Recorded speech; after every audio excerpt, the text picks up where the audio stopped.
Carlos Gómez Leyton, presentan y comentan Pamela Guerrero, Miguel Ávila y Leonardo Pérez, quienes ya se encuentran en el recinto de la feria, y en breve minuto daremos inicio a esta importante presentación. Invitamos a todas y todos quienes recorren la Feria del Libro, las Ilustraciones y las Artesanías, un proyecto apoyado por la Sociedad de Escritores de Chile, la Ilustre Municipalidad de San Bernardo y por supuesto los artesanos, las artesanas, libreros y libreras, quienes nos encontramos en este recinto hasta el 30 de abril. Hasta el 30 de abril, el día 23 de abril, conmemoraremos el Día del Libro. Así que muy contento de poder estar acá nuevamente en esta plaza importantísima y dejar con ustedes a estos tremendos invitados. Le voy a pasar el micrófono primero que todo y le pido por favor un gran aplauso para don Juan Carlos Gómez Leyton.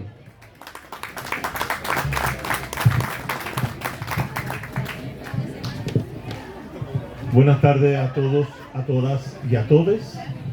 Para el Centro de Investigaciones en Procesos Sociales y Políticos de América Latina es un placer poder estar en esta tercera Feria del Libro de San Bernardo. Ya hemos estado en varias otras ferias acompañando a esta actividad. Por primera vez estamos aquí en San Bernardo y para presentar un libro que tiene un título provocador, un título que busca la discusión, la polémica, que quiere provocar más que aseverar o afirmar, que es una pregunta incómoda, como yo lo he calificado, que es una pregunta que se hace sobre un acontecimiento mayor de la historia reciente de Chile, que fue la revuelta de octubre de 2019. Han pasado ya 6 años de aquel momento y parece ser que esa revuelta da la impresión de que no sirvió para mucho y que el actual presente con el actual gobierno, con el triunfo arrollador de la opción de extrema derecha en el diciembre del año pasado, es como que viene a confirmar que las tesis que se sostienen en el libro, por lo menos con las tesis que sostengo yo en el libro, que es un conjunto de ensayos que tienen distintas respuestas, pero la que yo afirmo en el libro es que esa revuelta abrió el camino no para una transformación radical de las estructuras de dominación y hegemonía del neoliberalismo, sino todo lo contrario. Dio pábulo, abrió las puertas, las compuertas, para que entrara una extraordinaria fuerza, una corriente de extrema derecha y se apoderara del país y iniciara hoy día, de acuerdo con una lectura coyuntural, un proceso de destrucción de todo lo que se había conquistado en los últimos 36 años. Ese fue el resultado de un temor, de un miedo, de una paralización que se produjo en la sociedad chilena o en algún sector de la sociedad chilena que le tuvo temor, le tuvo miedo a lo que fue la acción de rebelde de grupos de distinta naturaleza de octubre a marzo del 20, en la cual cierto después se verificó con las dos derrotas en los procesos y especialmente en el proceso constitucional del 4 de septiembre del 22. Por lo tanto, este libro, partiendo de esa pregunta incómoda, se pregunta qué pasó, de qué sirvió y para qué sirvió la revuelta. Y para eso tiene distintas entradas, distintas perspectivas. Aquí en el panel tenemos la presencia de dos autores de capítulos del libro, que es Leonardo Pérez Brown y Miguel Ávila, que nos van a presentar ellos a continuación, ¿cierto? En los capítulos, sus respectivos capítulos y sus respectivas tesis. Pero hemos invitado cordialmente a una persona que se mueve por estos lares, se mueve por los recovecos de las calles de San Bernardo. Ella dirige el Centro Cultural Gabriela Mistral de San Bernardo. Es una profesora de historia, que ha tenido el gusto de comprar el libro, lo cual fue ya meritorio, y lo compró y conociendo su afición por la historia y por este tipo de temas, yo le invité cordialmente a ser comentarista del libro. Es decir, pocas veces se incluyen dentro de estos comentaristas o presentadores a personas que son lectores, por decirlo así, comunes y corrientes, que no vienen del mundo académico, como son Leonardo, como el caso de nuestro amigo Miguel, como es también la presencia de otra persona que es autora, que es Elisa Neumann, que a continuación va a presentar una obra realmente que mejor que esta que estoy comentando acá. Pero entonces invitar a una lectora a presentar el libro para mí fue un gran desafío. Y estoy muy contento que Pamela, que no es oriunda de San Bernardo, sino que es oriunda de Valdivia, pero que ha vivido por estos lares. Y yo también recuerdo haber pasado cientos de veces por San Bernardo cuando trabajaba en el colegio San Jorge, que queda ahí por la calle San Jorge con los morros. Y ahí yo hice clase durante años. Formé a muchos sanbernardinos, por decirlo de alguna forma. Así que es muy grato volver a estar con ustedes en esta tarde aquí, y dejo la palabra entonces a Pamela. Gracias. Buenas tardes, muy buenas tardes a las amigas, amigos. Quiero especial saludo entregar a los organizadores de este evento, a nuestra municipalidad, a los amigos de la Sociedad de Escritores de Chile y especialmente a los amigos de Ateneo. Ateneo, que tiene una larga historia aquí en San Bernardo y que nos relacionamos muy bien con el Centro Cultural. A mis compañeros y compañeras que están aquí presentes, y contarles que efectivamente es un honor para mí tener que estar compartiendo en este lugar junto a personas que han dedicado su trabajo profesional, historiográfico, y que son de una destacada carrera en la politología, en la sociología, en fin, en las ciencias sociales, donde tanto necesitamos entender nuestra realidad. Por curiosidad les voy a contar que es una curiosidad innata desde pequeña estar cercana a la historia, pero en los años de vida adulta, por supuesto, he dirigido mis estudios a lo que pienso que me va a contribuir. Cuando conocí el libro, quiero que sepan, cuando conocí este libro y lo leí, me di cuenta de que tenía en las manos un trabajo historiográfico muy potente. Porque todos los que hemos estado acá tenemos algo en común, vivimos, somos parte de ese proceso de la revuelta, de la rebelión popular o del mal llamado estallido social. Pero todos lo tenemos fragmentado, todos tenemos nuestra visión particular.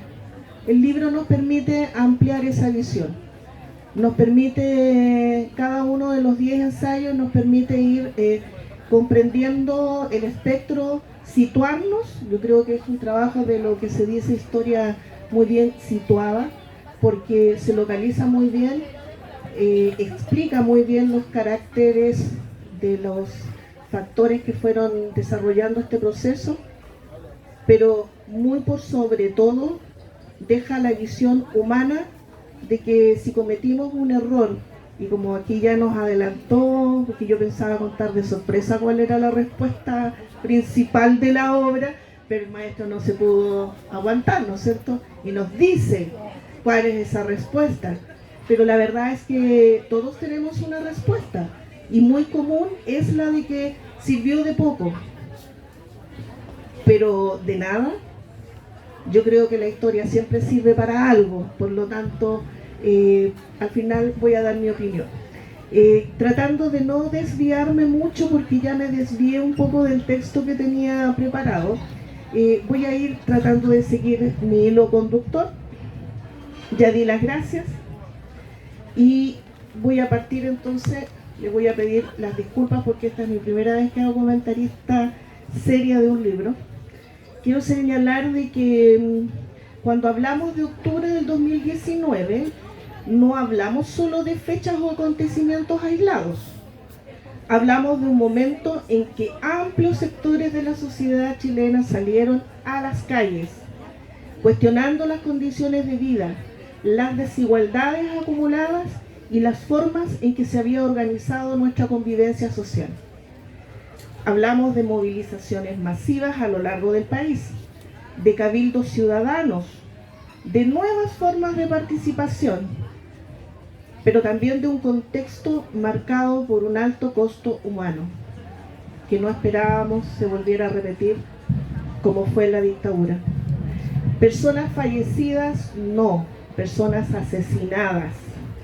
Hablamos de tortura, de miles de heridos, de jóvenes especialmente heridos, de graves vulneraciones a los derechos humanos y que fueron negadas por aquel entonces quien dirigía el Instituto Nacional de Derechos Humanos, para salvarle, ¿no es cierto?, el fuero político al presidente innombrable Piñera.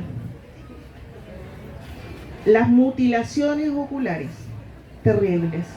Aquí tenemos una víctima en San Bernardo, nuestra compañera, trabajadora, pobladora, Fabiola Campillay, que sufrió la mutilación y casi la pérdida de su vida camino al trabajo.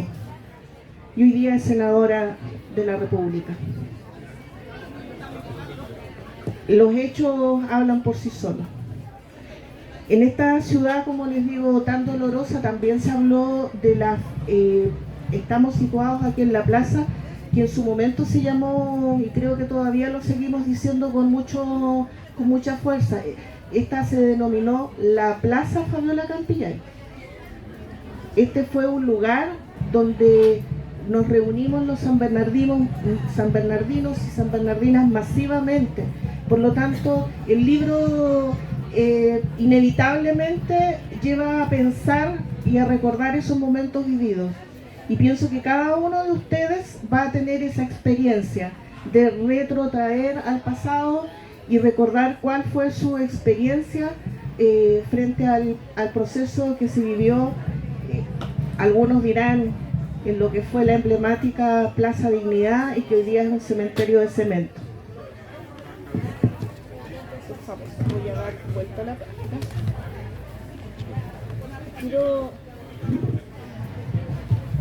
Quiero hacer una descripción del libro porque, siguiendo un análisis, digamos, de su valor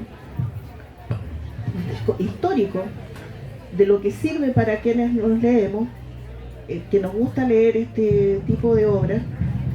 Primero, que está escrita desde una perspectiva crítica al modelo neoliberal.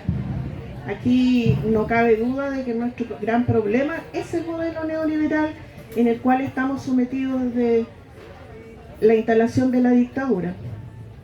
Se interpreta la historia desde el movimiento popular, no se interpreta desde la derecha, ni del relato instalado hasta ahora por los medios de comunicación masivos, y busca explicar causas estructurales del estallido.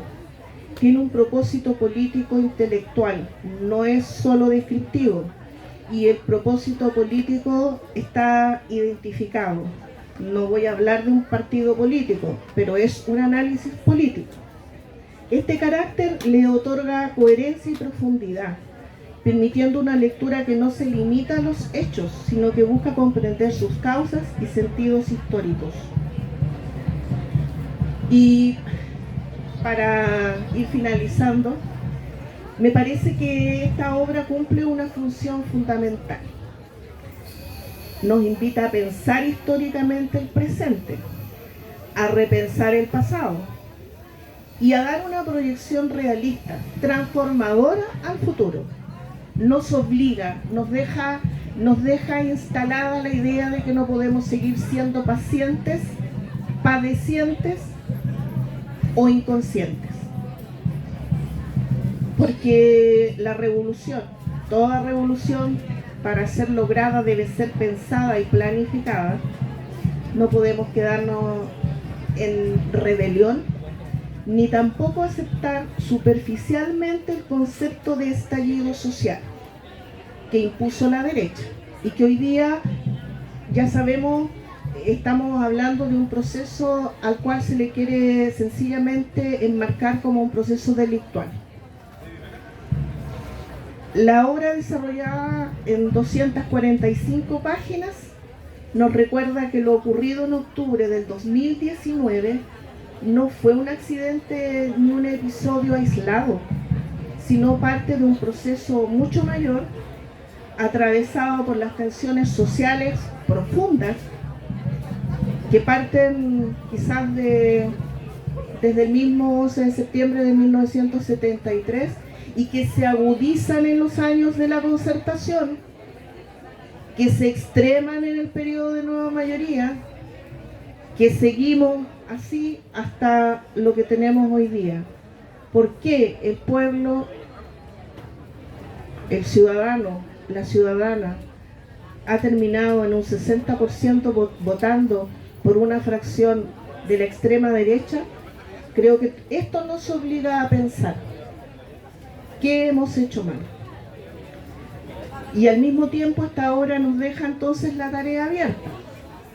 Seguir reflexionando sobre el papel del movimiento popular y sobre las posibilidades reales de transformación social de Chile, de la unidad de los trabajadores, de la unidad de todas las organizaciones sociales y culturales, donde nos veamos como pueblo, y en el pueblo hay diversidad de ideas políticas, pero las que deben prevalecer, las que deben fortalecerse, son la dignidad humana, la dignidad social y el respeto por el derecho al trabajo.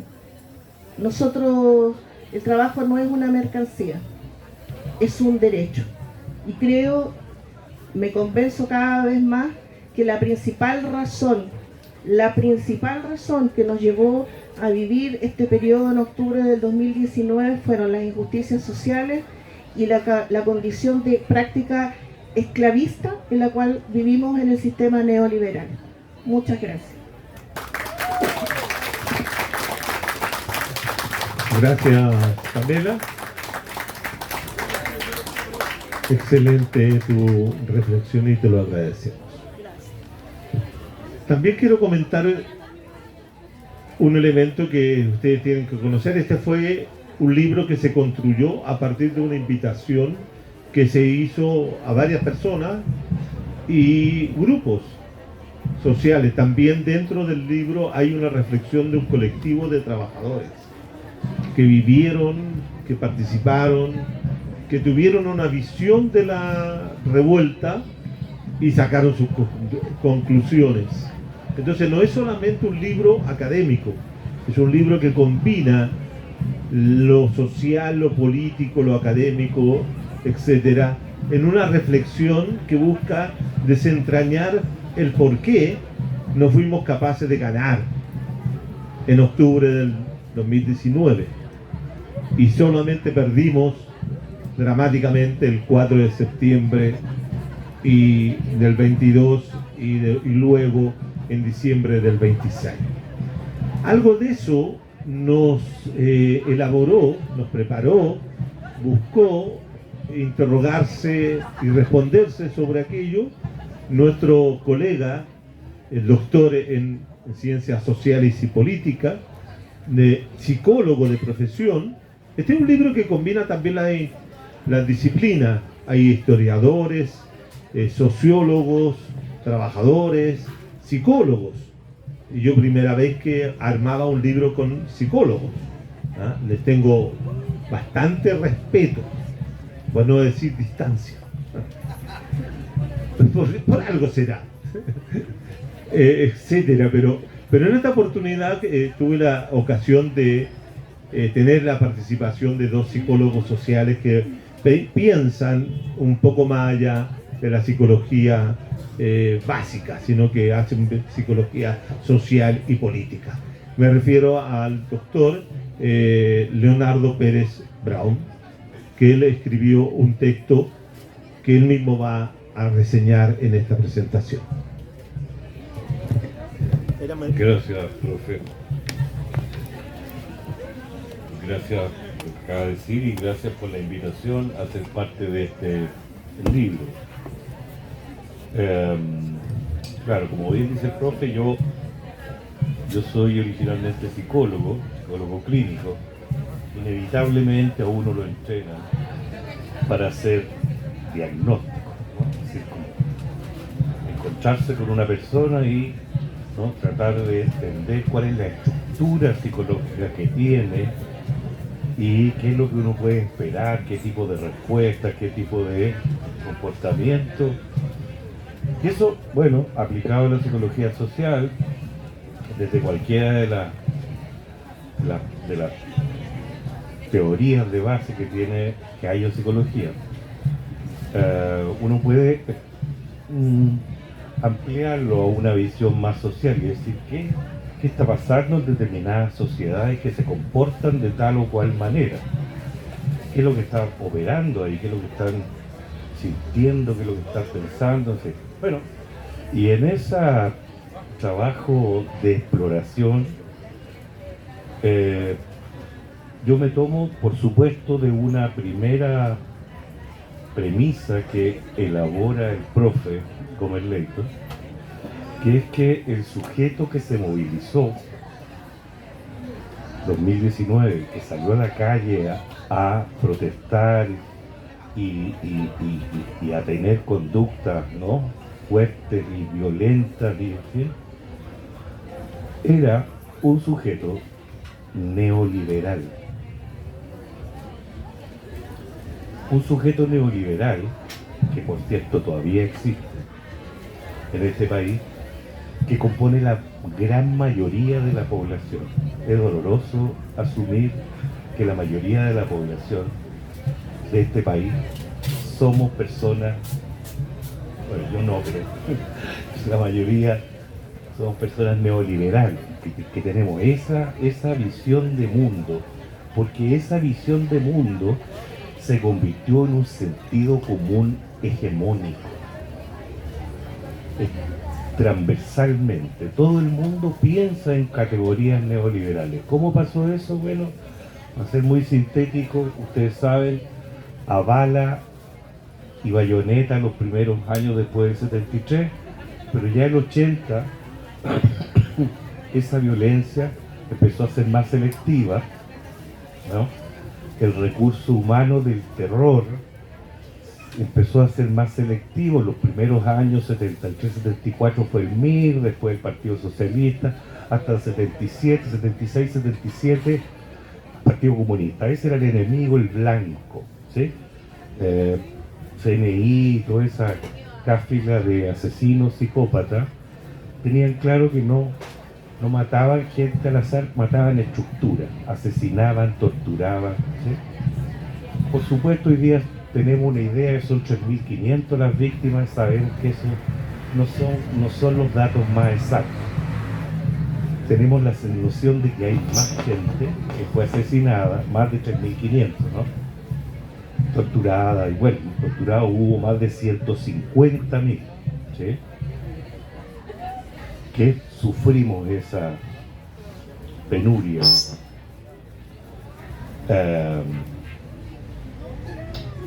Y bueno, empezó a cambiar la cosa y el imaginario, el sentido social que había en este país se transformó. Hasta el año 85 había un sentido muy conservador en este país, ¿no? Que empezó desde los 50 a construirse, y el sentido era casarse, construir una familia, tener casa propia, y después los excedentes, casa en la playa ideal, ¿sí? Autito, claro. Si todo tenía relación con esta lógica familiar, ¿sí? La familia era el sentido. Entonces todo el mundo lo que apuntaba era construir una familia, tener hijos y tener cosas que sostuvieran a esa familia. Una casa propia, un autito, idealmente después, si nos iba bien. Lo que había en ese tiempo, hasta el año 81, era futuro. 81 cambia el sistema de pensiones y el futuro se acaba. Se acaba. Se acabó el sistema de reparto, se instaló este otro sistema que sabemos hoy que la gente que se está jubilando con entre el 50 y el 60% del sueldo mínimo. ¿Sí? O sea, sobre todo las mujeres que no trabajaron, no tuvieron grandes periodos de trabajo, están ganando de pensión 80.000 pesos. O sea, si no es por la ayuda estatal, 80 lucas, 50 lucas, esa es la pensión. Bueno, hasta el año 81, ustedes saben, la gente ganaba el último sueldo que había recibido de su trabajo hasta que moría. ¿Sí? INP, ¿no? Sí. La gente hasta que moría recibía su último sueldo, reajustado por cierto, hasta el final. Eso hacía que la gente tuviera futuro, que pudiera proyectar y pudiera proyectarlo para su familia. Desde el año 85 el sentido común se transformó. 85 digo por poner una fecha para que nos ubiquemos, pero más o menos en esa fecha. El sentido común cambió y la gente dejó de tener esa idea de la familia como sentido y se transformó eso, y el nuevo sentido común comenzó a ser el desarrollo personal. ¿Sí? Y eso significa cosas tan fácticas como, por ejemplo, que hoy día la tasa de natalidad en este país es de 0,8 hijos por mujer. En los años 60 era de 4 hijos por mujer. Quienes nacieron en los años 60 cuenten el número de hermanos que tienen. ¿Sí? Bueno, hoy día es 0,8. O sea, hoy día con esa tasa de natalidad que tenemos en este país no tenemos generación de recambio. Somos 20 millones hoy día, en 20 años más no vamos a ser 20 millones. Vamos a ser 16. ¿Sí? Y así para abajo. ¿Sí? Bueno, eso fue una de las causas. La otra, efecto que tuvo, que por ejemplo los vínculos conyugales hoy día tienen un periodo de duración promedio de 2 años. Es el mismo que tiene Cuba. Por otras razones, ¿sí? La gente se casa o se pone a vivir y esa relación dura 2 años en promedio. Así. ¿Sí? O sea, la familia dejó de ser, y esta cosa del vínculo dejó de ser para siempre. Entonces, algunos ejemplos de los que están descritos en lo que yo escribí esto, pero para ejemplificarles que el sujeto que salió a protestar fue el sujeto neoliberal, que tiene otro sentido de vida. ¿Qué pasó? Que el discurso, ¿sí?, que nos vendieron desde los 80 y que reforzaron en el 90 cuando, ¿no?, la democracia se hizo cargo y empezaron los grupos, primero Concertación, Nueva Mayoría, después, en fin, todos estos grupos que han administrado el país desde el año 90, continuaron diciéndonos que la prosperidad y el éxito y el escalamiento social lo íbamos a obtener sacándonos la cresta, esclavizándonos, trabajando 12 horas diarias, pero si estudiaba ya harto y trabajaba y mucho te iba a ir excelente. Los primeros que se dieron cuenta de que eso era mentira fueron los pingüinos del 2006. Por eso salieron. ¿Y qué pasó? Curiosidad, terminaron sacándose una foto en La Moneda y cambiaron la leche por loce. La loce por la leche. ¿Sí? Y se sacaron una foto, no todos, pero ¿sí? Y dijeron ya la arreglamos. No arreglaron nada. O sea, era exactamente la misma ley por la que ellos habían movilizado 1,5 millones de pingüinos. 1,5 millones en una semana, antes del Mundial. 1,5 millones de pingüinos movilizados con sus apoderados en el colegio, llevándoles comida y todo. Tuvieron esa fuerza y ¿en qué quedó? En nada, en un acuerdo. Y se acabó la cosa. Pasó eso, otra movilización social 2011, los universitarios, lo mismo. Hubo una gran movilización de estudiantil, también hubo muchos conatos por aquí y por allá, pero ¿qué pasó? No pasó nada. Y así quedó rumiando ese malestar, esa noción de que nos habían engañado, hasta que explota el 2019. Pero ya con toda la población dándose cuenta de que eso que nos habían insistido en que era la fórmula para escalar socialmente, para prosperar, para progresar, era mentira. Eso fue lo que yo propongo en mi texto, que es que nos encontramos con esa verdad que desde la teoría psicológica que yo manejo, que es el psicoanálisis, fue un encuentro con lo real. Apareció. Y cuando aparece lo real, no se puede conversar con lo real, porque lo real no se puede decir. ¿Sí? No se puede decir.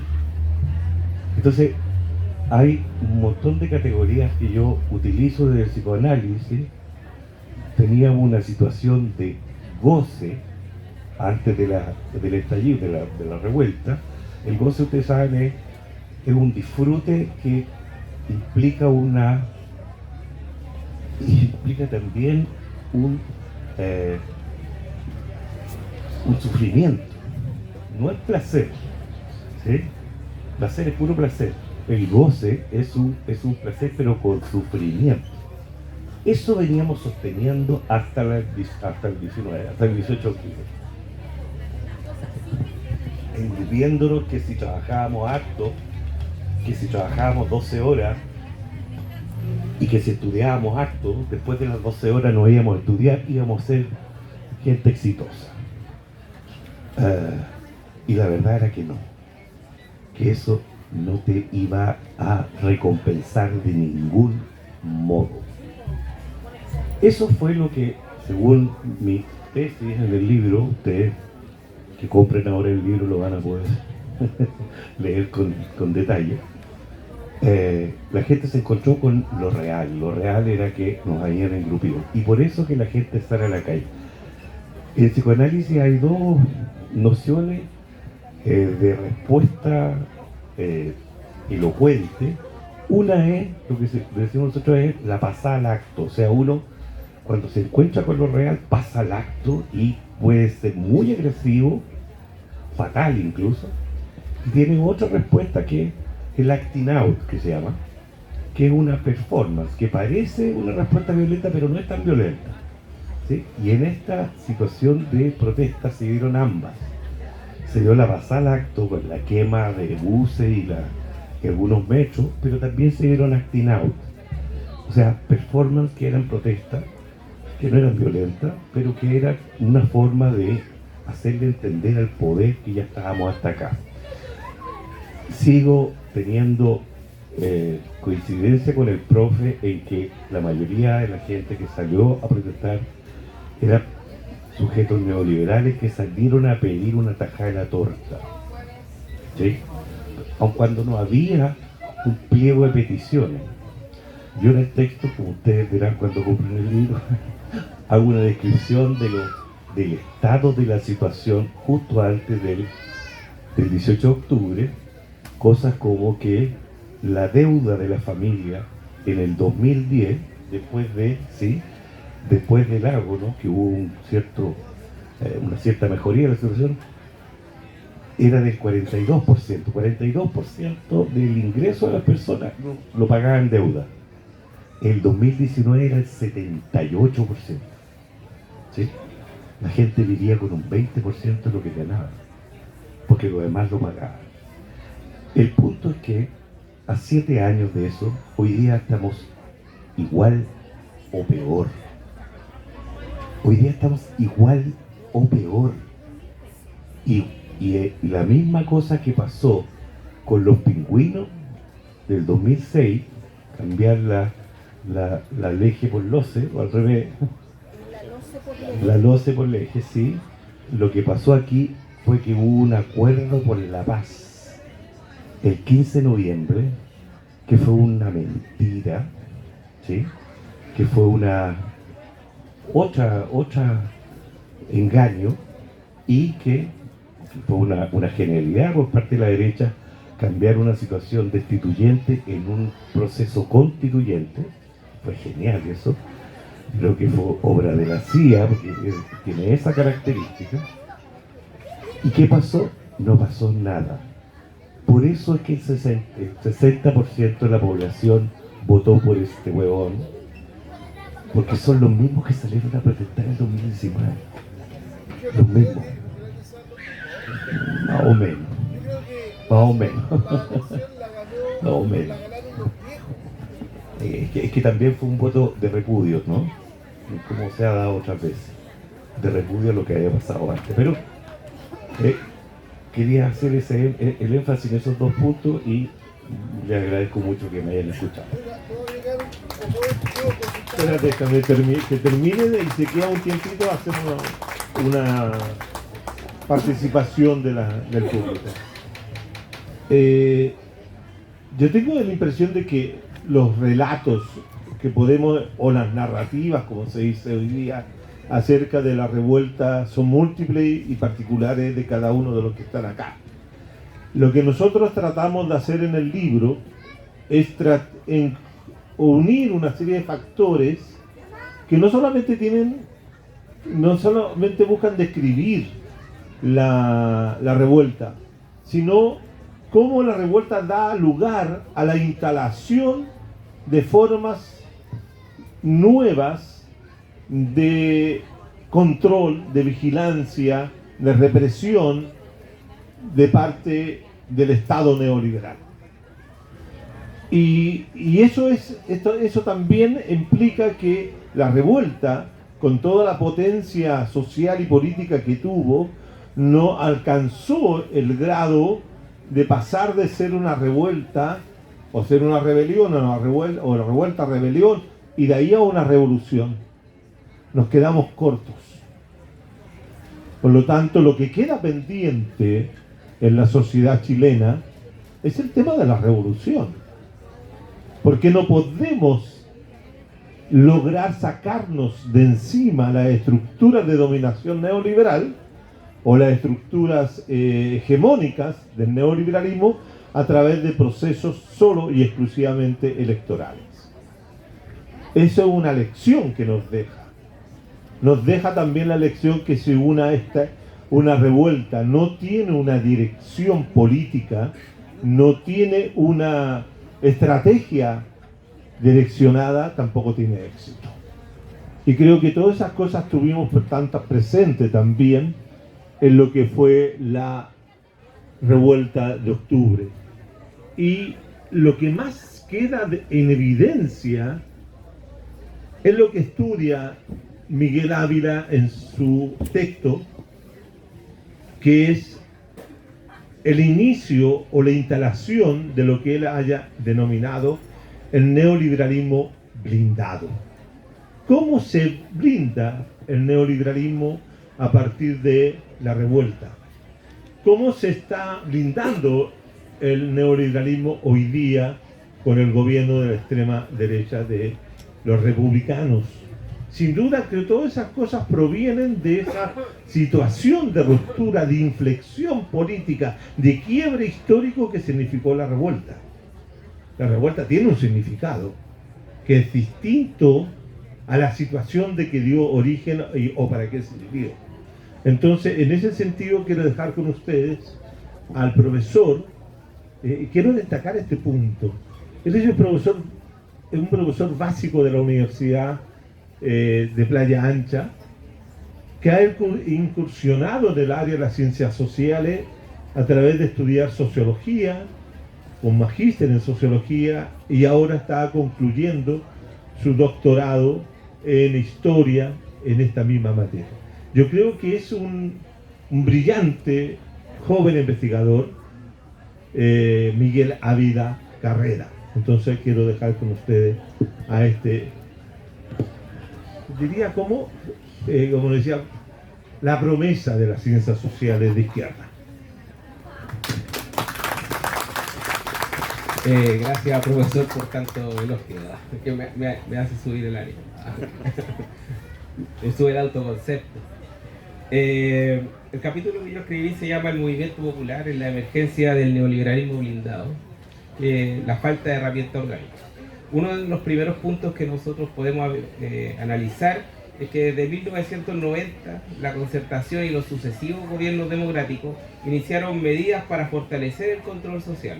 Cuando uno mira el programa de gobierno de la Concertación, dice: nosotros vamos a construir un concepto democrático de seguridad del Estado, pero no tiene una mayor propuesta. Eso la derecha lo advirtió, y ya desde 1990 comenzó a elaborar un discurso securitario para blindar el modelo, para defender el orden social que había legado la dictadura. Por ejemplo, la Fundación Paz Ciudadana cumple un rol fundamental en toda la década del 90 de ir colonizando los sectores de izquierda, al punto que la misma Concertación al final termina diciendo: nosotros firmamos todo lo que diga Fundación Paz Ciudadana. Esa fue una movida estratégica de la derecha chilena los primeros 5 años, por lo menos, del proceso iniciado, los primeros gobiernos democráticos, 1990-1995. Entonces, ese proceso de blindaje nosotros lo podemos ver ya en la cárcel de alta seguridad en la década del 90, con la construcción de la Oficina de Seguridad Pública, con las nuevas legislaciones y los sucesivos planes antidelictivos que empiezan a emerger a principios de la década del 2000. Entonces, la revuelta del 2019 cuestionó y rompió la noción de orden neoliberal posautoritario que se había constituido desde 1990 hasta el año 2019, y las formas de control social como que se habían construido a partir de ese acuerdo que fue la construcción del concepto de seguridad democrático del Estado concertacionista.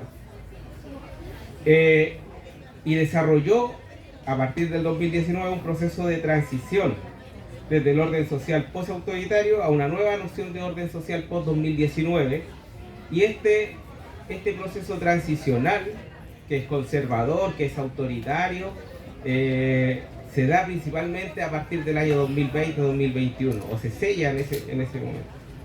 Entonces se empiezan a constituir nuevas formas para fortificar el orden, que encadenan los elementos de la doctrina de la seguridad nacional, con el discurso securitario de la seguridad pública y de la seguridad ciudadana, que ya se había venido instalando durante la década de los 90 y el 2000. Por lo tanto, nosotros tenemos que abordar los mecanismos construidos durante el 2019 y el 2020 y 2021 para blindar este orden neoliberal. Entonces, algunos nosotros los podemos ver en cosas súper cotidianas. Por ejemplo, en el blindaje del comercio. ¿Se acuerdan que se blindó todo el comercio de Santiago? Nosotros vamos por el centro y vemos que cae la cortina y encima se le pone otra capa de metal para cerrar más todavía los comercios. También lo podemos ver como en los semáforos, que todas las reparaciones incluyeron un refuerzo antivandálico después del 2019. Esto es la cara tangible de este proceso de fortificación del orden. Nosotros también lo podemos ver, como lo decía el profesor acá, en la misma convención constitucional, de pasar de un proceso destituyente a un proceso constituyente. Ese fue un mecanismo, es el inicio del proceso transicional que se da, que se constituye. Por lo tanto, la misma convención constitucional ya es un elemento restaurador del orden. Y y en las nuevas legislaciones que se comenzaron a aprobar después del 2019. Por ejemplo, con la ley antibarricada, la ley antitoma, la ley de infraestructura crítica, la ley Naín Retamal, que blinda a las fuerzas policiales para poder desplegar todo su poder sin tener contrapeso, y que nosotros lo vimos recientemente como el Crespo quedó absuelto, cuando todos sabemos, y está grabado y casi ya no hay discusión, que él es el que cegó a Gustavo Gatica. Entonces este inicio de este proceso transicional se empezó a gestar el 22 de octubre. ¿Se acuerdan cuando nosotros estábamos muchos en la calle, otros viendo en la tele, y se anunciaron medidas sociales en pleno inicio del proceso de revuelta y una mesa de diálogo? Ese es el inicio de este proceso. Pasaron unos días y el 12 de noviembre fue anunciado el acuerdo por la paz y la nueva constitución. Y eso significó la construcción de un mecanismo transicional, como nosotros lo podemos ver, desde el orden posautoritario hacia un nuevo orden o hacia un nuevo ciclo político neoliberal post-2019.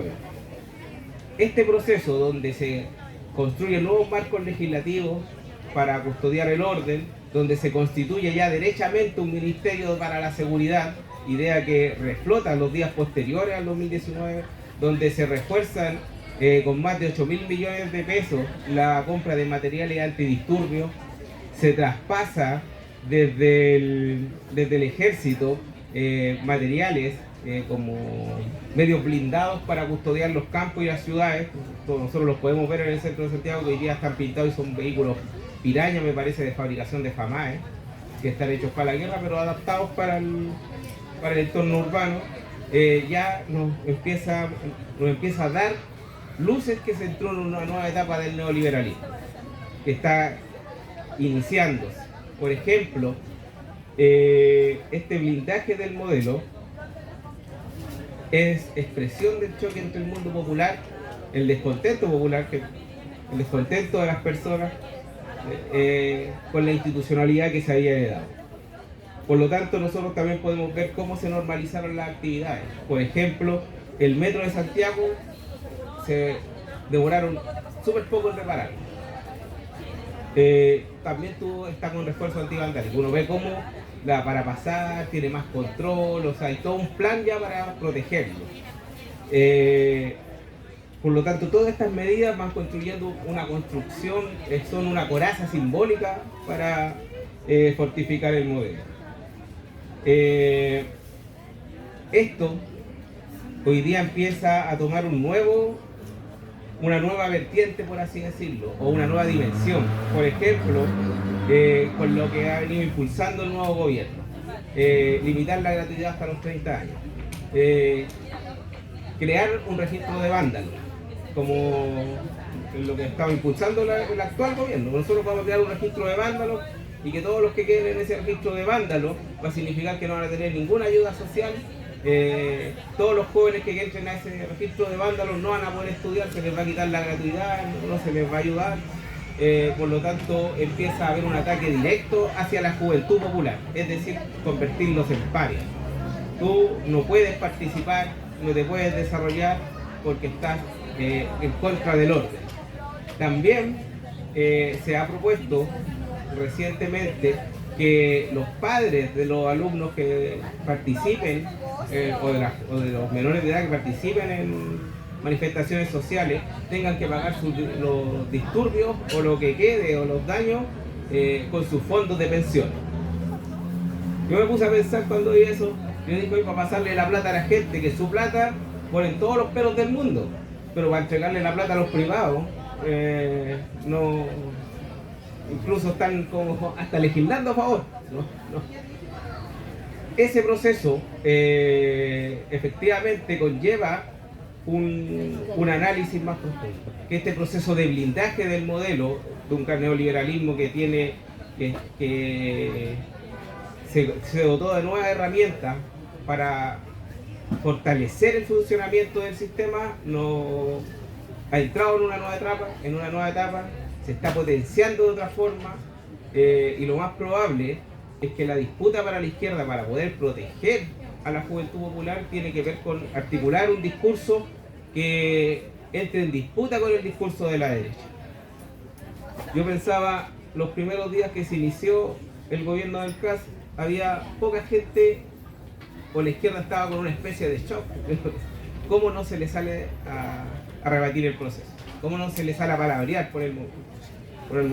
Por lo tanto, lo primero es construir un discurso que lo limite en la capacidad de poder desplegarse, y eso ya está bastante avanzado, por así decirlo. Por lo tanto, la izquierda tiene que hacer un análisis que tiene que ver con entender la incapacidad política que nosotros tuvimos en el 2019 para construir un proyecto transformador. Una crítica que también tiene que asumir la élite de izquierda, que no fueron capaces de sintonizar con la gente, con el mundo popular, que lo tenemos que hacer entre todos. Y la necesidad de construir una expresión orgánica que permita poner en funcionamiento las correas de transmisión entre el mundo popular y las organizaciones de izquierda para poder hacer frente a la actual realidad, porque si no, no va a haber otro camino. Hay que articularse, hay que pensar, esto es lo que se viene, esto es lo que se está desarrollando, y hay que pensar cómo hacerlo. Esa es mi exposición. Gracias, Miguel. Este es un libro, como decíamos al principio, es un libro que tiene una pregunta incómoda, que no solamente tiende a responder de qué sirvió la revuelta para el movimiento popular, sino también tiene implícita toda una crítica a las izquierdas existentes. Y cuando yo me refiero a las izquierdas existentes, me estoy refiriendo no solo a aquellas que están dentro del sistema y que son parte del orden neoliberal, sino que todas las izquierdas que están fuera del sistema y que han llevado durante años en los márgenes tratando de construir algo, tratando de encontrar un proyecto alternativo, tratando de hacer muchas cosas y que terminan siempre digregados, fragmentados, multiplicados, a partir de diferencias muy pequeñas, pero que en el fondo lo que no ha asistido nunca para enfrentar desde los años 90 en adelante es una izquierda.